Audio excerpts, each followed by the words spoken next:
Digital marketing course ചെയ്യാൻ പോകുന്ന ഒരു സ്റ്റുഡൻ്റ് ആണ് നിങ്ങളെങ്കിൽ ദയവ് ചെയ്ത് റിസൾട്ട് ഓറിയന്റഡ് ആയിട്ട് ഡിജിറ്റൽ മാർക്കറ്റിംഗ് പ്രൊവൈഡ് ചെയ്യുന്ന ഇൻസ്റ്റിറ്റ്യൂഷനിൽ മാത്രം ജോയിൻ ചെയ്യുക. ഇന്റീരിയേഴ്സും റീൽസും കണ്ടുകൊണ്ട് ഒരു ഇൻസ്റ്റിറ്റ്യൂഷനിലും ജോയിൻ ചെയ്യരുത്. 3 മാസത്തെ അടിച്ചുപൊളി ലൈഫ് വേണോ അതോ ലൈഫ് ലോങ് സെറ്റിൽമെന്റ് തരുന്ന ഒരു ജോബ് വേണോ എന്ന് നിങ്ങൾ തീരുമാനിക്കണം. ജോബ് ഇന്റർവ്യൂവിന് പോകുമ്പോൾ ഒരു ഫേമും നിങ്ങളുടെ ലൈഫ് സ്റ്റൈലോ നിങ്ങളുടെ ഇൻസ്റ്റിറ്റ്യൂഷന്റെ ഇന്റീരിയറോ കണ്ടല്ല നിങ്ങൾക്ക് ജോബ് തരുന്നത്.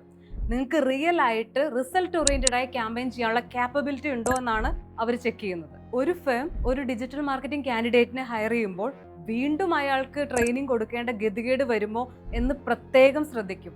അതനുസരിച്ചായിരിക്കും ഒരാളെ ഹയർ ചെയ്യുന്നത്. അപ്പോൾ നിങ്ങൾ ഉറപ്പുവരുത്തേണ്ടത് പബ്ലിഷ് ബട്ടൺ വരെയുള്ള ഡ്രാഫ്റ്റ് ക്യാമ്പയിൻ അല്ല, റിയൽ ക്യാമ്പയിൻ.